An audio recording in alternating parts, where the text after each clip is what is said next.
మనం ఒకసారి చరిత్రలోకి తొంగి చూస్తే మనకు ఎన్నో అంతుచిక్కని అద్భుత నగరాల ప్రస్తావన ఉంటుంది. వాటిలో చాలా ప్రదేశాల గురించి మానవుడు వినడమే కానీ ఇప్పటి వరకు వాటిని కళ్ళారా చూడలేదు.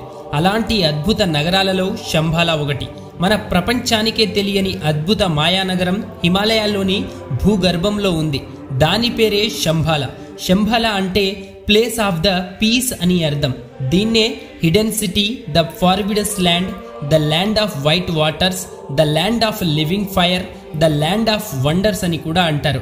అక్కడ నివసించే ప్రజలు 12 అడుగుల పొడవుంటారని, వారి వయసు కూడా మనకంటే డబుల్ ఉంటుందని, మరియు శంబాలా నగరం అంతా అద్భుతమైన సువాసనలు అలుముకొని సుందర భరితంగా ఉంటుందని, అక్కడ నివసించే ప్రజలకు ఎలాంటి వ్యాధులు లేకుండా ఆరోగ్యంగా ఉంటారని కొంతమంది చరిత్రకారులు చెబుతున్నారు. అయితే మహాభారతం, కాలచక్ర గ్రంథాలు, విష్ణు పురాణం వంటి వాటిలో శంబాలా గురించి పలుమార్లు ప్రస్తావించారు. ఇటీవల నాగ్ అశ్విన్ దర్శకత్వంలో వచ్చిన కల్కి మూవీలో కూడా శంబాలా గురించి చాలా అద్భుతంగా చూపించారు. కానీ శంబాలా కల్కి మూవీలో చూపించిన విధంగా కాకుండా పూర్తి భిన్నంగా ఉంటుంది. అసలు ఈ శంబాలా అనే నగరం నిజంగానే ఉందా? ఒకవేళ ఉంటే ఉందనడానికి సాక్ష్యాలు ఏమైనా ఉన్నాయా? పురాణాల్లో ఈ నగరం గురించి ఏమని ప్రస్తావించారు? 19వ శతాబ్దానికి చెందిన హిట్లర్ ఈ నగరంపై ఎందుకు పరిశోధనలు జరిపించాడు? కలియుగం ప్రారంభమైన 6000 సంవత్సరాల తర్వాత శ్రీకృష్ణుడు నిజంగానే శంబాలాలో కల్కి అవతారంలో పుడతాడా? శంబాలా నగరం గురించి కల్కి మూవీలో చూపించినదంతా నిజమేనా? ఇలా ఎన్నో ప్రశ్నలకు సమాధానాలను ఈ వీడియోలో తెలుసుకుందాం. ఇక ఆలస్యం చేయకుండా వీడియోని స్టార్ట్ చేసేద్దాం. ముందు మనం శంబాలా అంటే ఏమిటో తెలుసుకుందాం. శంబాలా అనేది సంస్కృత పదం. టిబెట్లో దీన్ని షాంగ్రిల్లా అని అంటారు. హైందవ పురాణాల్లో దీన్ని సిద్ధాశ్రమంగా పేర్కొన్నారు. ఈ ప్రాంతాన్ని భూలోక త్రివిష్టకమని కూడా అంటారు. త్రివిష్టకం అంటే సంస్కృతంలో స్వర్గమని అర్థం. శంబాలాలో కూడా దేవతలు తిరుగుతారనే ఉద్దేశంతో దీన్ని భూలోక త్రివిష్టకమని పిలిచేవారు. ఆ పేరే ఇప్పుడు అనేక రకాలుగా మార్పులు చెందుతూ టిబెట్గా మారింది. టిబెట్ మన భారతదేశానికి ఉత్తర దిక్కున ఉన్న సంగతి మనకు తెలిసిందే. దీన్ని రూప్ ఆఫ్ ది వరల్డ్ అని కూడా అంటారు. ఎత్తైన పీఠభూములు గల ఈ ప్రాంతంలో బౌద్ధులు ఎక్కువగా నివసిస్తుంటారు. దీని సరిహద్దులోని చైనా భూభాగంలో ఉన్న కైలాస పర్వతం, మానస సరోవరం సమీపంలోనే మనం చెప్పుకునే ఈ రహస్య నగరం శంబాలా ఉంది. దీన్ని కేవలం కొంతమంది మానవులు మాత్రమే వీక్షించగలరు మరియు లోనికి ప్రవేశించగలరు. వారికి ఎలాంటి లక్షణాలు ఉండాలనేది తెలుసుకోబోయే ముందు ఈ నగరం ఎలా ఏర్పడిందో తెలుసుకుందాం. ఎంతో మంది మునీశ్వరులు తపస్సు చేసిన ప్రాంతం ఇది. అగస్త్యుడు, వశిష్ఠుడు, మార్కండేయుడు, జమదగ్ని, విశ్వామిత్రుడు, అశ్వత్థామ వంటి మహాపురుషుల నుంచి నేటి అచ్యుతానంద, విశుద్ధానంద, మౌనస్వామి తదితర యోగులు, ఋషులు ఇక్కడే తపస్సుని ఆచరించారు. అంతెందుకు అత్యంత పవిత్రమైన శంబాలా నగరాన్ని కనులారా వీక్షించారు. మన పురాణ ఇతిహాసమైనటువంటి రామాయణంలోని బాలకాండలో విశ్వామిత్రుడు రామ లక్ష్మణులను యాగం కోసం అడవులకు తీసుకెళ్తూ సిద్ధాశ్రమానికి తీసుకెళ్తాడు. వారితో తపస్సు చేయించి సిద్ధిని ప్రసాదిస్తాడు. ఇక్కడ సిద్ధాశ్రమం అంటే శంబాలా. మహాభారతంలో పాండవులు సైతం ఈ రహస్య ప్రాంతానికి చేరినట్లు ఆధారాలు ఉన్నాయి. పూర్వం ఒక రాజు ఋషులతో ఒక మహాయాగం నిర్వహించి వారికి అనేక బంగారు ఆభరణాలు, వేదికలు, మండపాలను దానమిస్తాడు. ఋషులు వాటిని ధరించలేరు కాబట్టి రహస్యంగా ఒక ప్రాంతంలో దాచిపెట్టాలని నిర్ణయించుకుంటారు. ఇందుకు పరమశివుడిని ప్రార్థించి ప్రసన్నం చేసుకుంటారు. పరమశివుడు ఆ ఋషులతో విశ్వకర్మ శంబాలా అనే ఒక అద్భుతమైన నగరం నిర్మిస్తాడని, అక్కడికి నా అనుగ్రహం లేకుండా ఎవ్వరూ చేరుకోలేరని వరమిస్తాడు. ఋషులందరూ వారి బంగారు ఆభరణాలను ఒక ప్రాంతంలో దాచిపెడతారు. ఆ ప్రాంతమే శంబాలా. శివుడి అనుగ్రహం లేకుండా అక్కడికి ఎవ్వరూ చేరుకోలేరని మనకు తెలుసు. అందుకే ధర్మరాజు శివుడి ఆశీస్సులు పొంది ఋషులు దాచిన ఆ రహస్య ప్రాంతమైన శంబాలా నగరానికి చేరుకొని సంపదను పొందుతాడని పురాణాల్లో పేర్కొన్నారు. ఈ విధంగా శంబాలా నగరం ఏర్పడింది. ఇప్పుడు మనం కలిపురుషుడంటే ఎవరు, అతను ఎలా జన్మిస్తాడు, కలికాలం ఎలా ఉండబోతుందో తెలుసుకుందాం. విష్ణు పురాణంలోని కల్కి అధ్యయనంలో శంబాలా గురించి ప్రస్తావించారు. ద్వాపర యుగ అంతంలో శ్రీకృష్ణుడి మరణం తర్వాత కలి ప్రవేశించి కలియుగం ప్రారంభమవుతుంది. ఆ కాలంలో అధర్ముడు అసత్య అనే దంపతులకు అంబుడు మాయ అనే కుమారుడు కుమార్తె జన్మిస్తారు. ఆ అన్నా చెల్లెళ్ళు పెద్దవాళ్లై ఒకరినొకరు పెళ్లి చేసుకుంటారు. వారిద్దరికి క్రోధ హింస అనే పుత్రుడు పుత్రిక పుడతారు. వారు కూడా తమ తల్లిదండ్రుల్లాగానే ఒకరినొకరు పెళ్లి చేసుకుని కలి అనే పుత్రుడికి జన్మనిస్తారు. అతడే కలియుగానికి అధిపతి అవుతాడు. ఇతడి ఆధీనంలో ఉన్న కలియుగంలోనే మనం జీవిస్తున్నాం. ఈ రోజు నుండి 5126 సంవత్సరాల క్రితం క్రీస్తు పూర్వం 3102 ఫిబ్రవరి 18 నాడు కలి జన్మించాడు. కలి రాకతో కలియుగం ప్రారంభమైంది. ఇప్పుడు కలి వయస్సు సుమారు 5126 సంవత్సరాలు. కలికాలంలో కలి ప్రభావం కారణంగా అధర్మం అన్యాయాలు పెచ్చుమీరిపోతాయి. నూనె కారుతున్నట్లు ఉండే నల్లని శరీరం, కాకి వంటి కడుపు, నల్లని సొరంగం వంటి నోరు, ఎర్రని మిడిగుడ్లతో ఉండే కలి శరీరం నుంచి ఎప్పుడు నీచమైన దుర్వాసన వస్తుంది. జూదం, మద్యపానం, స్త్రీలతో సంపర్కం వంటి అవలక్షణాలతో కలి లోకాన్ని పాలిస్తుంటాడు. కలి పాలన వల్ల లోకమంతా పాపులతో నిండిపోతుంది. దైవాన్ని చిన్నచూపు చూస్తారు. నాస్తికులు పెరిగి దైవారాధన అంతరించిపోతుంది. కాశీ క్షేత్రంలో ఉన్న గంగా నది పూర్తిగా ఎండిపోయి ఎడారిగా మారిపోతుంది. వర్షాలు లేక అడవులన్నీ ఎండిపోయి ఎడారులవుతాయి. లోకమంతా చీకటిగా మారిపోతుంది. ఎవరైతే కిరాతకమైన బుద్ధులతో ఉంటారో వాళ్లలో కలి ప్రవేశించి నీచమైన పనులు చేయిస్తుంటాడు. అలా 4 పాదాలుగా మానవ లోకం పాపాల పుట్టగా మారి ప్రజలు క్షుద్ర పూజలతో ప్రతికూల శక్తులను పూజించడం మొదలు పెడతారు. దీంతో దేవతలు శ్రీ మహావిష్ణువుని ఆశ్రయించి లోకాన్ని రక్షించాలని వేడుకుంటారు. దేవతల కోరిక మేరకు కలి పురుషుణ్ణి సంహరించి సత్యయుగాన్ని స్థాపించడానికి శ్రీ మహావిష్ణువు భరత వంశంలో శంబాల అనే నగరంలో జన్మిస్తానని దేవతలతో చెబుతాడు. ఆ నగరంలో విష్ణుయశుడు సుమతి అనే పవిత్రమైన బ్రాహ్మణ దంపతులకు పుత్రుడిగా జన్మిస్తానని చెబుతాడు. లక్ష్మీదేవి సింహాళ ద్వీపంలో పద్మావతిగా అవతరిస్తుందని పేర్కొంటాడు.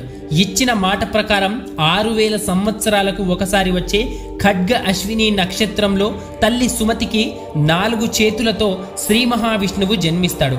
పవిత్ర గంగా ప్రక్షాళనతో ఆ 4 చేతులు 2 చేతులు అవుతాయి. మృత్యుంజయుడైన మార్కండేయుడు కల్కి అని నామకరణం చేస్తాడు.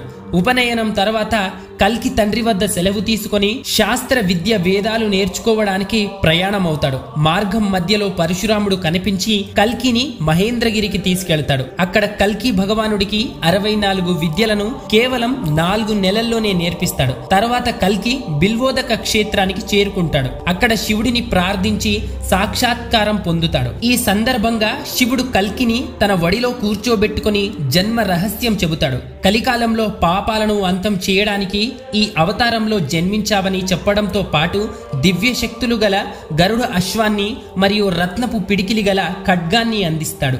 ఈ నేపథ్యంలో కల్కి సింహాళ ద్వీపానికి చేరుకొని పద్మావతిని పెళ్లి చేసుకుంటాడు. అక్కడి నుంచి శంబాళకు తిరుగు ప్రయాణం అవుతాడు. అప్పటికి శంబాళ నగరం రూపురేఖలు మారిపోతాయి. ఎత్తైన భవనాలు, ఉద్యాన వనాలతో అలరారుతుంది. సరస్సులు, సరోవరాలతో ఎంతో అందంగా ఆహ్లాదకరంగా కనిపిస్తుంది. ఒకప్పుడు చిన్న గ్రామంలో ఉండే ఆ ప్రాంతాన్ని విశ్వకర్మ నగరంగా తీర్చిదిద్దడంతో శంబాళ నగరం సర్వాంగ సుందరంగా తయారవుతుంది. అయితే పాపుల్లో మాత్రం ఎలాంటి మార్పు రాదు. దీంతో కల్కి అక్కడ అధర్ములను సంహరించి ధర్మ సంస్థాపన చేస్తాడు. ఈ నేపథ్యంలో దేవతలు శంబాళకు వచ్చి కల్కిని దర్శించుకుంటారు. తిరిగి వైకుంఠానికి రావాలని ప్రార్థిస్తారు. దీంతో కల్కి సత్యయుగ స్థాపన చేసి గంగానది తీరంలో కల్కి అవతారం చాలిస్తాడు. విష్ణువుగా వైకుంఠానికి చేరుకుంటాడు. ధర్మానికి కేంద్రంగా మారిన శంబాళ అప్పటి నుంచి సాధారణ మానవులకు కనిపించకుండా అదృశ్యమైపోతుంది. కలి ప్రభావం వల్ల పాపులుగా మారే మానవులకు అస్సలు ప్రవేశం లభించదు. అయితే ఈ నగరాన్ని చూడాలంటే మాత్రం ఆ మానవుడు ఎంతో స్వచ్ఛమైన మానవుడై ఉండాలి. సత్యం, ధర్మం, అహింసను పాటించే పుణ్యాత్ములకు మాత్రమే శంబాళ నగరాన్ని చూసే భాగ్యం దక్కుతుందని పురాణాల్లో పేర్కొన్నారు. అందులో చెప్పినట్లే కొందరు సాధారణ వ్యక్తులు శంబాళ నగరాన్ని చూసి రావడం గమనించదగ్గ విషయం. ఎప్పటికీ అదృశ్య రూపంలో ఉండే ఈ మాయా ప్రపంచంలోకి ప్రవేశించడం అంత సులభమైన పని కాదు.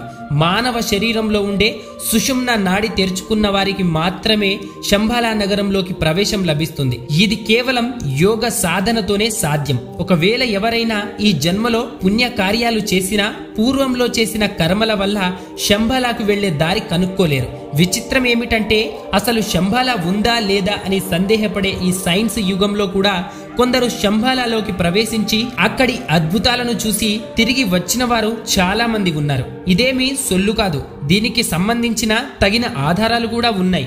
మరి శంబాలా నగరాన్ని చూసిన ఆ వ్యక్తులు ఎవరు, ఆ ఆధారాలేమిటో ఇప్పుడు చూద్దాం. 1896లో జన్మించిన ఆనందమయి మా అనే బంగ్లాదేశ్ కి చెందిన సాధువు హిమాలయాల్లో సుమారు 25 నుంచి 30 అడుగులు ఎత్తుగల మనుషులను చూశానని చెప్పింది. వారు ఈ యుగానికి చెందిన వారు కాదని, వారంతా 5000 ఏళ్ల నాటి ద్వాపర యుగానికి చెందిన మనుషులని పేర్కొంది. అది విన్న రష్యాకు చెందిన హెలెనా బ్లావెట్స్కై హిమాలయాల్లోని అతి రహస్యమైన ప్రదేశాల అన్వేషణలో భాగంగా ఆమె శంబాలాకు చేరుకుంది. ఆనందమయి చెప్పినట్లే హెలెనా కూడా ద్వాపర యుగం నాటి మనుషులను చూశానని చెప్పింది. ఈ విషయాన్ని ఆమె రాసిన ISIS అన్వీల్డ్ మరియు ద సీక్రెట్ డాక్ట్రైన్ అనే పుస్తకాలలో చాలా క్లియర్ గా రాయడంతో పాటు ఆ పురాణ పురుషులతో ఉన్న కొన్ని ఫోటోలను కూడా ఆ పుస్తకంలో ప్రచురించింది. ఈ పుస్తకాన్ని మీరు ఆన్లైన్ లో ఆర్డర్ చేసుకుని చూడవచ్చు. తమిళనాడులోని కౌర్కల్లం కి చెందిన శ్రీ శివ చిదానంద సరస్వతి అలియాస్ మౌనస్వామి కూడా శంబాలా సిద్ధాశ్రమంలో తపస్సు చేశారు. 1922లో నికోలస్ రోరిచ్ అనే ఒక రష్యా పరిశోధకుడు శంబాలా నగరంపై అధ్యయనాలు చేసి పలు రహస్యాలను తెలుసుకున్నాడు. ఆయన పరిశోధనలు ప్రపంచవ్యాప్తంగా బాగా వైరల్ అయ్యాయి. దీంతో శంబాలా నగరం గురించి జర్మనీ నియంత అడాల్ఫ్ హిట్లర్ కి కూడా సమాచారం అందడంతో అద్భుతాలంటేనే చెవి కొరుక్కునే హిట్లర్ అల్టిమాతూలే అనే టీంని హిమాలయాలకు పంపి పరిశోధనలు చేయించాడు. వారి శ్రమ ఫలించలేదు. ఎన్నో రోజులు గడిచిపోయాయి. చివరికి శంబాలా నగరాన్ని కనుక్కొనలేక వెనక్కి వచ్చేశారు. చాలా ఏళ్ల తర్వాత మళ్లీ శంబాలా నగరాన్ని చూసిన వ్యక్తుల్లో ఒకరు వద్దిపర్తి పద్మాకర్. 1970లో ఆయన హిమాలయాల్లోని ఓ గుహలో కఠోర తపస్సు చేస్తున్నప్పుడు విపరీతమైన మంచు తుఫాను ఏర్పడిందని, ఆ వాతావరణాన్ని తట్టుకోలేకపోతున్న సమయంలో సుమారు 28 నుండి 32 అడుగులు ఎత్తైన వ్యక్తి తన తలను పట్టుకొని జనవాసాలు ఉన్న ప్రాంతంలో వదిలి వెళ్లిపోయాడని ఆయనే స్వయంగా ఒక ఇంటర్వ్యూలో చెప్పారు. దివ్య దృష్టి గల వ్యక్తులకు శంబాలాలోకి ప్రవేశం అత్యంత సులభమని, ఇది కేవలం యోగ సాధనతో సాధ్యమని పురాణాల్లో పేర్కొన్నారు. అయితే ఇప్పటి వరకు వెళ్లిన వ్యక్తులు కేవలం శంబాలా నగరాన్ని మరియు అక్కడ మనుషుల్ని మాత్రమే చూసి వచ్చినట్లు తెలుస్తుంది. అయితే శంబాలాలోకి అడుగుపెట్టి పూర్తి నగరాన్ని చూసిన వారు ఎవ్వరూ లేరు. కానీ లోపలికి వెళ్ళగలిగితే మాత్రం శంబాలా కల్కి మూవీలో చూపించిన విధంగా కాకుండా చాలా అద్భుతంగా ఉంటుందట. అసలైన శంబాలా నగరం ఎలా ఉంటుందో ఇప్పుడు చూద్దాం. బౌద్ధ కాల చక్రాలు భారతీయ పురాణాల ప్రకారం శంబాలా నగరం చుట్టూ 8 రేకుల కమలం ఆకారంలో పర్వతాలు ఉంటాయి. మధ్యలో స్ఫటిక శ్రీచక్రం ఉంటుంది. దాని చుట్టూ గొలుసు కట్టుగా పర్వతాలు ఉంటాయి. శంబాలా రాజధాని పేరు కలాప. స్ఫటిక శ్రీచక్ర భవనంలో ఒక భూగ్రహం నమూనా ఉంటుంది. అది తిరగబడిన పిరమిడ్ తరహాలో ఉంటుంది. అందులోకి వెళ్లేందుకు కొన్ని సొరంగాలు ఉంటాయి. అందులో కోటి సూర్య కాంతుల కాంతితో సమానమైన చింతామణి అనే దివ్యమణి ఉంటుంది. అది దాదాపు పనసకాయ సైజులో గనిభవించిన పాదరసంలా గడ్డకట్టినట్లుగా ఉంటుంది. సప్తరస ధాతువులతో ఏర్పడిన ఆ మణి గురించి రష్యా పరిశోధకుడు నికోలస్ కూడా కొన్ని ఆసక్తికర విషయాలు చెప్పాడు. ఈ మణికి అర్ధచంద్రాకారంలో ఒక ముఖం ఉంటుందని, పెదవులు తెరిచినట్లుగా ఒక ద్వారం ఉంటుందని, సిద్ధ ఋషులు దానికి నిత్యం శివ విష్ణు మంత్రాలతో అర్చన చేస్తారని, ఆ మణి కోరిన వరాలు ఇస్తుందని చెప్పాడు. అయితే భవిష్యత్తులో ఆ మణిని కల్కి భగవానుడు ధరిస్తాడని పురాణాల్లో ఉంది. మరో ఆసక్తికర విషయం ఏమిటంటే, ఈ సృష్టి పుట్టిన రోజు నుంచి అనేక కాలాల వరకు వివిధ ఋషులు లిఖించిన గ్రంథాలన్నీ ఇక్కడ భద్రంగా ఉన్నాయి. ఇక్కడ ఉన్న తాళపత్రాలు మొత్తం 18 సంపుటాలుగా విభజించి భద్రపరిచినట్లు సమాచారం. టిబెట్ బౌద్ధ సన్యాసులు సైతం శంబాలా నగరం గురించి చెబుతూ ఉంటారు. మణిపద్మహం అనే మంత్రాన్ని వీరు నిత్యం జపిస్తారు. అయితే ఈ శంబాలా నగరం నిజంగానే ఉందా, దాన్ని చూశామని చెబుతున్న వ్యక్తుల వాదనతో ఏకీభవించాలా అనేది ప్రత్యక్షంగా చూస్తే గాని చెప్పలేం. కానీ శంబాలా నగరం అనేది ఇప్పటికీ అంతుచిక్కని మిస్టరీని. అంతరిక్షంలోకి అడుగుపెట్టిన మానవుడు ఇలాంటి పురాణ గాథలను, వాటిలో చెప్పబడిన మాయా నగరాలను నమ్మడం చాలా కష్టం. అలాగని నమ్మేవారు లేకపోలేదు. ఎవరి నమ్మకం వారిదే. చరిత్రకారులు భవిష్యత్తులో ఈ నగరం గురించి ఏమైనా ఆనవాళ్లు సంపాదిస్తారో వేచి చూడాలి మరి. సో ఫ్రెండ్స్, ఇది ఇవాల్టి వీడియో. మరో వీడియోలో మళ్ళీ కలుద్దాం. అప్పటి వరకు మన వీడియోస్ని చూస్తూ ఉండండి. Thank you for watching.